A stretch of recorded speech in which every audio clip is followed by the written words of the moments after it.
Once upon a golden afternoon, a little girl named Alice sat beside her sister on the river bank. The warm sunshine sparkled on the rippling water, and a soft breeze whispered through the reeds. Her sister was reading a book, but it had no pictures or conversations, which seemed terribly dull to Alice. "Hawker, what is the use of a book," she thought, "without pictures or conversations?" She was just beginning to feel very sleepy, and was thinking of making a daisy chain when suddenly a white rabbit ran close by her. There was nothing so remarkable about seeing a rabbit, nor even hearing it say to itself, oh dear, I shall be late." But when the rabbit actually took a watch out of its waistcoat pocket, looked at it, and hurried on, Alice jumped to her feet. Burning with curiosity, she ran across the field after it, and was just in time to see it pop down a large rabbit hole under the hedge. In another moment, Alice went after it, never once considering how in the world she was to get out again. The hole went straight on like a tunnel for some way and then dipped suddenly down, so suddenly that Alice had not a moment to think about stopping herself before she found herself falling down what seemed to be a very deep well. Either the well was very deep, or she fell very slowly, for she had plenty of time to look about her and wonder what was going to happen next. She tried to look down and see what was coming, but it was too dark. Then she looked at the sides of the well and noticed they were filled with cupboards and bookshelves. Here and there she saw maps and pictures hanging on pegs. She took a jar down from one of the shelves as she passed. It was labeled orange marmalade, but to her disappointment, it was empty. She didn't like to drop it for fear of killing somebody underneath, so she managed to put it into one of the cupboards as she fell past. Down, down, down. "I wonder how many miles I've fallen by this time," she said aloud. "I must be getting somewhere near the center of the earth. Let me see. That would be 4,000 miles down, I think." She talked nonsense to comfort herself. There was nothing else to do. She soon began to doze off and dream that she was walking hand in hand with the rabbit when suddenly, thump, thump, down she came upon a heap of dry leaves. Alice was not hurt at all, and she jumped up in a moment. Ahead of her was a long passage, and the white rabbit was still in sight. Away she went like the wind, and was just in time to hear it say, as it turned the corner, "Oh, my ears and whiskers, how late it's getting." She turned the corner too, but the rabbit was no longer there. She found herself in a long, low hall lit by a row of lamps. There were doors all around the hall, but they were all locked. She tried every one, but none would open. Then she came upon a little three-legged table, all made of solid glass. There was nothing on it but a tiny golden key. When she tried the key in the locks of the doors, it didn't fit any of them. But on the second round, she noticed a low curtain she hadn't seen before, and behind it was a little door about 15 inches high. She tried the key in that lock, and to her great delight, she opened the door and found that it led into a small passage, not much larger than a rat hole. Kneeling down, she saw the loveliest garden you could imagine. How she longed to get out of that dark hall and wander among those bright flower beds and cool fountains. But she couldn't even get her head through the doorway. Come, there's no use in crying like that," said Alice to herself. "I advise you to leave off this minute." She went back to the table, hoping she might find another key, or at least something that would help her shrink. This time she found a little bottle on it, "which certainly was not here before," said Alice. And round the neck of the bottle was a paper label with the words "A Drink Me" beautifully printed. "It's all very well to say drink me, but I'll look first," she said, "and see whether it's marked poison or not." She had read many stories about children who got burned or eaten up by wild beasts because they would not remember simple rules. But this bottle was not marked poison, so she ventured to taste it. It was very nice, like a mixture of cherry tart, custard, pineapple, roast turkey, toffee, and hot buttered toast. She finished it off in no time. "What a curious feeling," said Alice.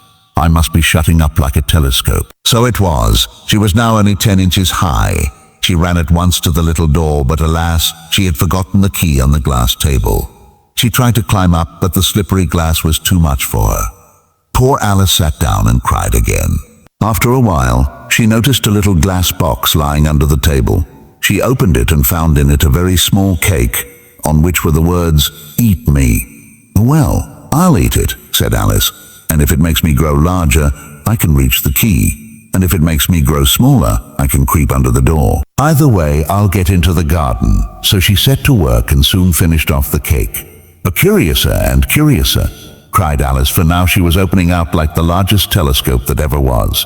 Her head struck the ceiling. She was more than 9 feet high. She snatched up the little golden key and hurried to the garden door. But poor Alice, she could only lie down on her side to peep with one eye through the passage. She gave up trying and sat down, beginning to cry again. Soon her tears formed a large pool all around her. After a time, she heard a little pattering of feet, and the white rabbit trotted back, splendidly dressed with a pair of white kid gloves in one hand and a fan in the other. Trembling, Alice began, "If you please, sir." But the rabbit started, dropped the gloves and fan, and hurried away into the darkness as fast as he could go. Alice picked up the fan and gloves. The fan made her feel cooler, but to her surprise, she began shrinking again. She quickly put down the fan, afraid she might vanish altogether. Finding herself small enough to wade through her own pool of tears, she swam toward the shore. She met a mouse swimming nearby. "Would you tell me, please, which way I ought to go from here?" she asked. But the mouse only looked at her rather severely. Perhaps it doesn't understand English, she thought. So she tried again in French, "Où est ma chat?" meaning "Where is my cat?" The poor mouse was terrified. Our cat, cried the mouse, "who'll soon be out of this pool." And it swam away as fast as it could. Alice was sorry to have frightened it. Soon the pool was crowded with birds and animals that had fallen in. A duck, a dodo, a lory, an eaglet, and several others. They all swam to the shore and sat down, dripping wet. The mouse suggested they should all get dry by having a caucus race. They all ran round and round in a circle for half an hour, without any clear winner. At last, the dodo declared that everyone had one and all must have prizes. Alice found some comfits in her pocket and handed them around, receiving only her own thimble as a prize. After a few odd speeches, the party broke up, and Alice was left alone again. Soon the white rabbit appeared, muttering about the Duchess being furious if he was late. Mistaking Alice for his maid, Mary Ann, he ordered her to fetch his gloves and fan. She obeyed and entered his house, where she found another bottle labeled "A Drink Me." Without thinking, she drank it, and instantly began growing again until her head hit the ceiling. She was so large that she could only kneel on the floor, one arm out of the window, 1 foot up the chimney. The rabbit returned, pounding at the door, shouting for Mary Ann. He called for help, and soon Alice heard the scurrying of little feet outside. Voices shouted orders about burning down the house, but Alice kicked one of them gently and heard a chorus of screams. At last they started throwing pebbles at her, which turned into little cakes. She ate one and began shrinking once more, slipping out of the house and running into the woods. "How queer everything is today," said Alice. "Yesterday things went on just as usual." She wandered along until she met a large blue caterpillar sitting on a mushroom, smoking a hookah. "Who are you?" said the caterpillar. "I hardly know, sir, just at present," said Alice. "I've changed so many times today, I can't be sure." The caterpillar asked her to explain herself, but she couldn't. "Keep your temper," he said. "One side of the mushroom will make you grow taller, the other shorter." Alice broke off a piece from each side and tried them in turns until she was of a comfortable height again. After a long walk, she came upon a little house. Seeing a fish footman delivering an invitation to a frog footman, she learned the Duchess was inside. She entered without knocking. The Duchess was nursing a baby, while a cook was throwing plates and pepper everywhere. The baby sneezed constantly. The Duchess handed it to Alice, who tried to hush it, but to her horror, it turned into a pig. She let it run off into the woods. Then she met the Cheshire cat sitting on a bough of a tree. Its grin was so wide and strange that Alice hardly knew whether to laugh or be afraid. "Would you tell me, please, which way I ought to go from here?" she asked. "That depends a good deal on where you want to get to," said the cat. "I don't much care where," said Alice. "Then it doesn't matter which way you go," the cat replied.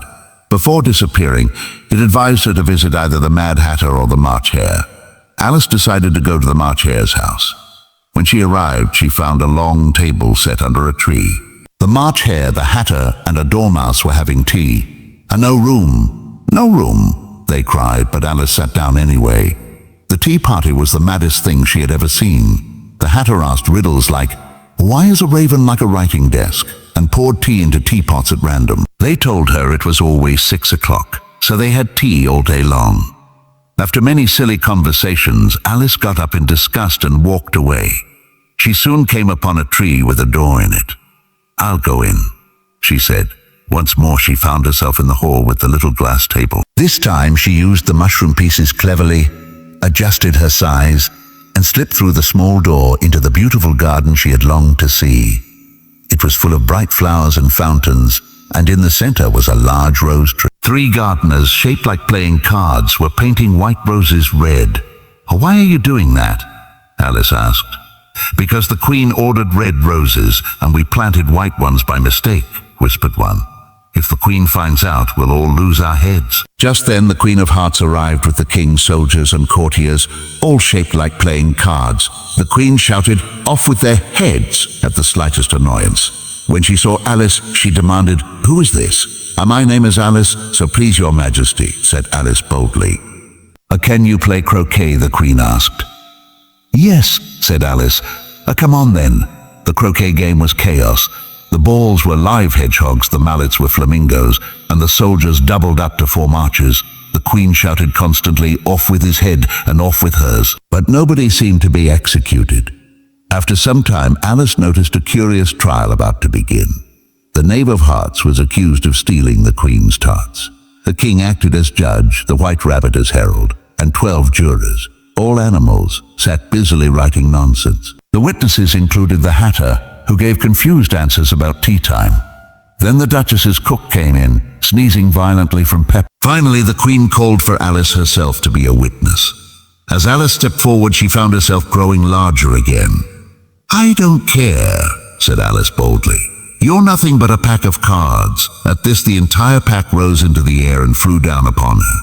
Alice gave a little scream and tried to brush them away. Suddenly she was back on the riverbank, her head resting on her sister's lap. Her sister was brushing away some leaves that had fallen on Alice's face. "Wake up, dear," she said gently. "You've been dreaming for quite a while." Alice sat up and blinked. "Oh, I've had such a curious dream," she told her sister, and went on to describe the White Rabbit, the mad tea party, the Queen of Hearts, and all the wonderful adventures she had underground. Her sister listened and smiled, stroking Alice's hair. When Alice ran off to tea, her sister sat still for a while, thinking of the strange tale.